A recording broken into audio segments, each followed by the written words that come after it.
ब्रजभूषण शरण सिंह। वो भी एक अपने क्षेत्र तक सीमित है। महसी की जनता से कुछ कहना चाहेंगे? जहाँ मुस्लिम बाहुल्य क्षेत्र हैं, वहाँ पर हिंदू जो है वो एकजुट होकर वोट कर देता है। उस समय जेल में जो नेता मिलने जाता, आप हमको लगता है उसके साथ हो लेते। बिल्कुल, वो उस समय भाई यही था कहा था कि हाँ कि हमारे साथ कौन खड़ा है। कुर्मी का कोई एक दल में उसका मूवमेंट नहीं रहता है, लेकिन जहाँ पे वो भागीदारी पाती है जिस दल में, वहाँ पे सबसे बड़ा है फैक्टर है पीडीए। जो पीडीए के वोटर वहाँ सबसे अधिक वोट है। उसी पीडीए के आधार पे हम लोग वहाँ पे काम कर रहे हैं। नेता हम ही हैं कल के इस विशेष कार्यक्रम में आप सभी का एक बार फिर से स्वागत है। और हमारे साथ आज हमारे जो मेहमान हैं वह हैं समाजवादी पार्टी के योजन सभा के राष्ट्रीय सचिव, छात्र नेता भी रहे हैं अवधेश वर्मा जी से आज हम बात करेंगे। और स्वागत है अवधेश जी आपका हमारे इस विशेष कार्यक्रम में। जी नमस्ते। अवधेश जी, राजनीति कहाँ से शुरू हुई? राजनीति हमारी लखनऊ विश्वविद्यालय से शुरू हुई। जब लिंग 2 की कमेटी आई तो उस समय बहुत नेता लोग बाहर हो गए, मुकदमा काफी लोगों के ऊपर था। तब हम उसमें चुनाव लड़ने के लिए, महामंत्री के चुनाव लड़ने के लिए आए थे। लेकिन छात्र संघ क्लोज होने के नाते नहीं हुआ। बहाली के लिए हम लोग आंदोलन किए, जेल गए, लेकिन बहाल नहीं हुआ। फिर हम वापस चले गए अपने जिस ग्राम सभा से आते थे, अपने पैतृक गांव से हम चले गए वहां राजनीति करने। छात्र संघ के समय जो लोग जेल गए वो सदन में भी प्रायः मतलब मैक्सिमम लोग वो सब सदन में भी गए। तो इसको एलिजिबिलिटी के रूप में देखो, क्या योग्यता के रूप में देखा जाए इसको? बिल्कुल बिल्कुल, मैं मानता हूँ इस चीज को। भाई एक वो भी उनका छात्र नेताओं का श्रृंगार है वो। भाई कोई अपने व्यक्तिगत की लड़ाई नहीं लड़ते हैं वो। ठीक बात है। वो छात्र हितों की लड़ाई के लिए करते हैं, तो उसमें उनके ऊपर कहीं ना कहीं कुछ छिटाकसी हो जाता है तो मुकदमा उनके ऊपर पंजीकृत होता है। तो उसके दौरान वो जाते हैं, छात्रों के हित के लिए जाते हैं। तो छात्रों के हित के लिए जाते हैं। ऐसे में वहां से शुरुआत हुई और फिर इसके बाद आगे भी आप जिला पंचायत सदस्य भी हुए। जी। तो जिला पंचायत सदस्य आप 2010 में हुए थे? 2010 में पहली बार 2010 में मैं बना। जिला पंचायत 2010 में बना। मौजूदा बसपा सरकार थी। विधायक थे गुलाम खां, उनका लड़का विधायक प्रतिनिधि था इमरान। उनके सामने चुनाव लड़े हम। लखनऊ यूनिवर्सिटी से गए थे, ना हमारा कोई राजनीतिक बैकग्राउंड था वहां पे। और जनता ने हमको सराखों पे लिया और हमको 1400 वोट से चुनाव जिताया 2010 में। ये अभी आपने एक बात कही कि हमारा कोई राजनीतिक बैकग्राउंड नहीं था। तो प्रायः मैं ये देखा भी हूँ, बहुत से नेता जो पहली बार चुने गए उसमें बहुत से लोग ऐसे रहे जो जिनका कोई गॉडफादर नहीं था राजनीति में, ना कोई उनका राजनीतिक बैकग्राउंड रहा है।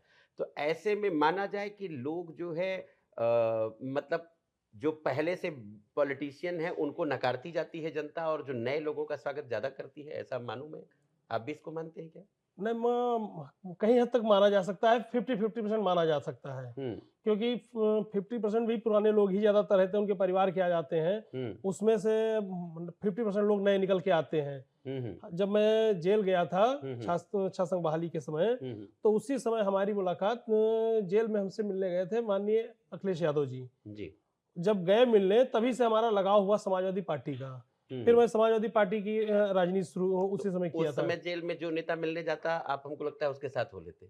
बिल्कुल, उस समय भाई यही था कहा था कि हाँ कि हमारे साथ कौन खड़ा है संघर्ष में। तो संघर्ष में नौजवानों के साथ अखिलेश यादव खड़े रहते थे। तो जब गए वहां पे तो हमको कपड़े से लगता है सारा चीज उन्होंने दिया वहां पे। उसी दिन से हमारी भावना उनके प्रति अच्छी आई कि नहीं, ये एक ऐसे लीडर है जो नौजवानों के, गरीबों की बात सुनते हैं। ये नौजवानों गरीबों की बात सुनते हैं। और इसके बाद जो 2015 में फिर से आप जिला पंचायत सदस्य हुए? हाँ, महिला सीट हो गई। फिर अपने वाइफ को हमको चुनाव लड़ाना पड़ा और चुनाव लड़ाए और जनता ने फिर दोबारा हमको चुनाव जिताया जिला पंचायत का। तो अगर कहीं महिला सीट आती है कहीं पर कभी विधानसभा के लिए भी, तो पत्नी को लड़ाना चाहेंगे? बिल्कुल बिल्कुल, हमारे नेता कहते हैं कि भाई हम लोग उन्हीं के राह पे चलते हैं, सीखते हैं कि महिलाओं को राजनीति में भागीदारी देना है और अधिक से अधिक। तो हम लोग जब भी मौका मिलेगा तो हम लोग बढ़ाएंगे। महिलाओं की बात करते हैं तो मैंने अभी ढेर सारे लोगों की बाइट्स देखी, ढेर सारी महिलाओं की बातें भी देखी। हमारे कुछ अपने रिपोर्टर्स की मैंने कुछ रिपोर्ट्स भी देखी। उसमें पाया कि महिलाएं खास तौर से भारतीय जनता पार्टी और योगी आदित्यनाथ से प्रभावित मिली। तो कहाँ कन्विंस नहीं कर पा रहे हैं अखिलेश जी? ऐसा नहीं है। अब वो सरकार है उनकी, तो इसलिए उसमें दिख रहा है। जो मीडिया भी है, मीडिया भी सरकार के पक्ष में ही जाती है ज़्यादातर, ठीक? तो इसलिए वो दिखाया जा रहा है। उसको अब कैसे वो लोग कट पीस करके पेश करते हैं, वो हम लोग नहीं जान सकते हैं, वही जान सकते हैं कि जो सरकार के अधीन काम करते हैं। सबसे ज़्यादा आज की डेट में यदि गरीब, पिछड़े, दलित परिवार के जो पीड़ित हैं, यदि कोई भी महिला राजनीति में आ रही है, तो वो अखिलेश यादव की चेहरा देखकर अखिलेश यादव के साथ जुड़ना चाहती है। उसका एक एग्जाम्पल आपने देखा ही, लखनऊ में एक पूजा शुक्ला थी, उसको राष्ट्रीय अध्यक्ष ने टिकट दिया। ऐसे कई महिलाओं को राष्ट्रीय अध्यक्ष जब देखते हैं कि यहाँ की संघर्ष करके जो बाहर आते हैं, उनको राजनीति में आगे बढ़ाते हैं। तो राजनीति में जैसे आप अगर महसी विधानसभा है आपकी, यदि आपको टिकट मिलता है, क्योंकि खास तौर से मैं ये दिख रहा हूँ कि कुर्मी समाज के जो लोग हैं वो हर जगह पे मुझे लगता है कि बिखरे हुए हैं, कहीं समाजवादी पार्टी में है तो कहीं भारतीय जनता पार्टी में है, और खासतौर से आपके जिले में जो जनप्रतिनिधि हैं वो अधिकतर जो है वो कुर्मी समाज के जो जनप्रतिनिधि हैं वो भारतीय जनता पार्टी से जुड़े हुए हैं। तो वहाँ पर आप कैसे सपा के प्रति आप अपनी जनता को कन्विंस कर पाएंगे? सबसे ज्यादा पहले बहराइच में सबसे ज्यादा समाजवादी पार्टी के में ही कुर्मी रहते थे। जब बेनी प्रसाद वर्मा समाजवादी पार्टी में थे, तो उस समय भी क्या वहां पे 4-5 विधायक हर दल, मतलब दल के बनते थे, लेकिन उसमें दिलीप वर्मा भी समाजवादी पार्टी से चुनाव महसी से जीते थे। प्लस और भी उस समय सारे कुर्मी जुड़े हुए थे, लेकिन कुछ कारणवश हुआ, धीरे धीरे हुआ, तो बीजेपी ने जब भागीदारी वहां देने लगी, जब 2-2 सीट पे भागीदारी, तो कुर्मी फिर मूवमेंट वहां पे चला गया। कुर्मी का कोई एक दल में उसका मूवमेंट नहीं रहता है, लेकिन जहां पे भागीदारी पाती है जिस दल में, वहां जितनी भागीदारी रहेगी उस हिसाब से वहां पे वो चले जाते हैं। लेकिन 2024 के चुनाव में जब आदरणीय अखिलेश यादव जी ने लोकसभा में जब 10 टिकट दिया उन्होंने कुर्मी को, उसके बाद में कुर्मी पटेलों को लगा कि हाँ, कि हमारा कोई अब दल है तो हमारा वो समाजवादी पार्टी है, इसलिए अब वो समाजवादी पार्टी की तरफ 80 से 90% कुर्मी अब उसके साथ रहेंगे और 2027 में भी रहेंगे उनके साथ। तो आपको लगता है कि अनुप्रिया पटेल केवल 10% पे ही है? अनुप्रिया पटेल, पहली बात तो चुनाव बहुत, जैसे उनको जो सीट मिलती है तो कुर्मी बहुत कम लड़ाते हैं। वो लोग अदर अदर बिरादरी का लड़ा देते हैं, तो कहाँ बिरादरी के लीडर हुए? बिरादरी लीडर होते जब 50% सीट वो देती बिरादरी को, तो उनको हम लोग जो कुर्मी मतदाता है उतना नहीं मान पा रहा है। नहीं, हमको तो लग रहा है कि ज़्यादा मान रहा है, इसलिए कि अनुप्रिया पटेल अगर दूसरे किसी जाति को टिकट दे रही हैं तो उनको एक कॉन्फिडेंस है, एक विश्वास है उनको कि उनका जो कुर्मी है वो इन्हीं को वोट देगा, और वहाँ से वो सीट भी निकल रही है।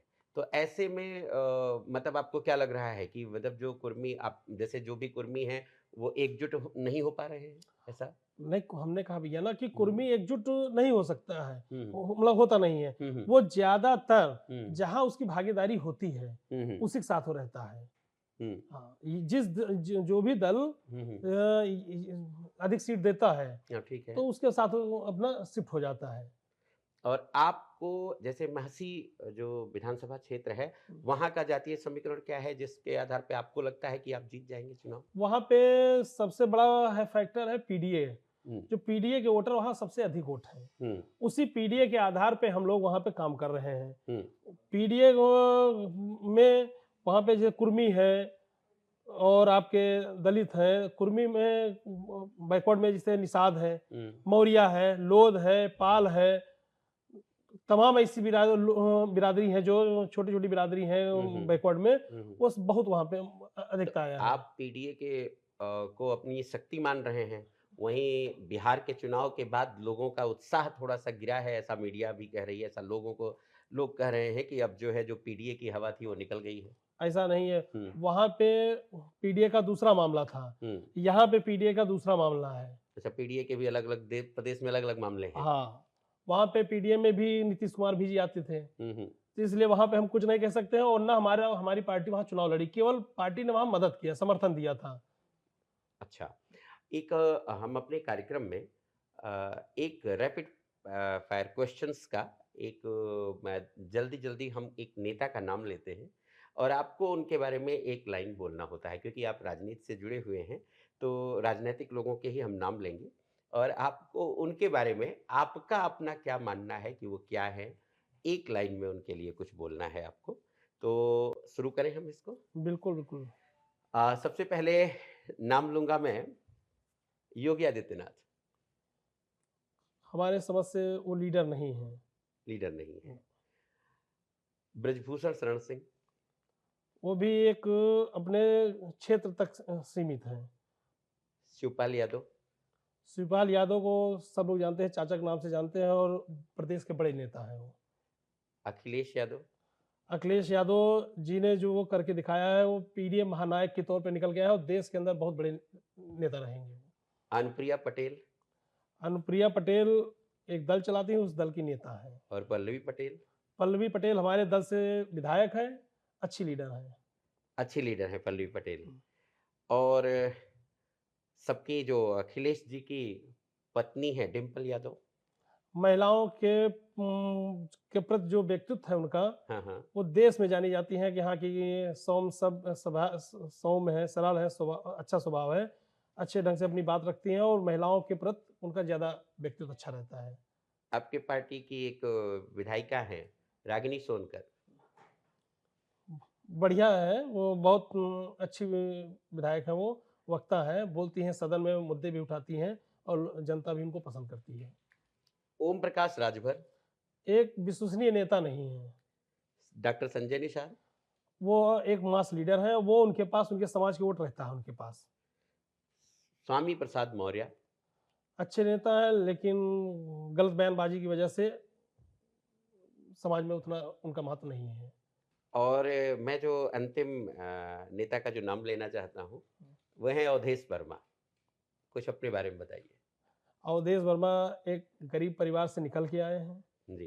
राजनीति कर रहे हैं और जनता के वजह से मैं 2-2 बार जिला पंचायत सदस्य रहा हूँ और आगे भी हो सकता है कि हम लोगों की सेवा करें, क्योंकि मैं पूरे जनपद में अपने समाज को हो, चाहे गरीब का हो, किसी भी बिरादरी के हो, या जो पीड़ित उनके लिए मैं खड़े रहता हूँ और उनकी मदद करता रहूँगा। अवधेश जी, एक आपसे मैं प्रश्न करूंगा। आपकी जो महसी विधानसभा में एक जो स्ट्रेंथ वहां पर दिखती है, आपने अभी बात की कुर्मी समाज के बारे में वहां पे और पीडीए को आप लेके चलेंगे, वहां एक स्ट्रेंथ दिखती है कि वहां 50% मुस्लिम मतदाता हैं। लेकिन एक वहां पे इसी को हम एक किसी दूसरी पार्टी के लिए कमजोरी का भी हिस्सा मानते हैं कि जहां मुस्लिम बाहुल्य क्षेत्र हैं वहां पर हिंदू जो है वो एकजुट होकर वोट कर देता है, ऐसा प्राय पाया जाता है। आपकी विधानसभा में क्या है वास्तव में? हमारे यहाँ मुस्लिम मतदाता अधिक अधिक से अधिक है और कैंडिडेट जब सही नहीं होता है तो उस पे लोगों का चयन गलत हो जाता है और वहाँ पे समाजवादी पार्टी ही चुनाव जीती है 3 बार और 3 बार कुर्मी ही जीता है और कुर्मी के साथ मुस्लिम भी जाने को तैयार रहता है, अन्य बिरादरी भी जाने को तैयार रहता है। 50% मुस्लिम मतदाता है वहाँ जी पर जी और 49% हिंदू। हाँ, तो ये इस आधार पे आता है कि हाँ कि मुस्लिम है, लेकिन मुस्लिम का वोट पोल कम होता है, कम। इसकी वजह से और जो पीडीए के वोट थे हम लोग के, वो पीडीए के वोट ज्यादातर सुरेश सिंह के साथ चला जाता था। उसी के लिए कहा था कि हमको लगाया गया है कि हाँ कि पीडीए का वोट प्लस मुस्लिम मतदाता, इनको सबको एकजुट करके कि 2027 चुनाव जीता जा सकता है। तो इसके पहले के जो सपा नेता थे वो नहीं ऐसा कर पा रहे थे? नहीं कर पाए, जिससे वो बसपा से आए थे के ओझा जी, पूर्व विधायक थे। के ओझा जी आए तो लड़े, नहीं विश्वास जमा पाए। उससे पहले राजेश तिवारी को टिकट दिया गया, ब्राह्मण को वहां पे काफी सम्मान पार्टी ने दिया, लेकिन चुनाव नहीं जीत पाई। चुनाव जीती तो केवल कुर्मी ही वहां पे चुनाव जीता, दिलीप वर्मा जीते समाजवादी पार्टी से। महसी की जनता से कुछ कहना चाहेंगे आप? महसी की जनता से मेरा यही अपील है कि 2027 में पीडीए के नायक, जो महानायक है आदरणीय अखिलेश यादव जी के साथ खड़े हो, समाजवादी पार्टी के साथ खड़े हो, समाजवादी पार्टी का विधायक बनाए, जिससे जो वहां पे आतंक है, आतंक को खत्म किया जा सकता है। ये थे अवधेश वर्मा जी, आज हमारे साथ हमारे मेहमान थे। बड़ी बेबाकी से इन्होंने सारे प्रश्नों के हमारे उत्तर दिए। फिर मिलेंगे एक नए नेता के साथ। नमस्कार।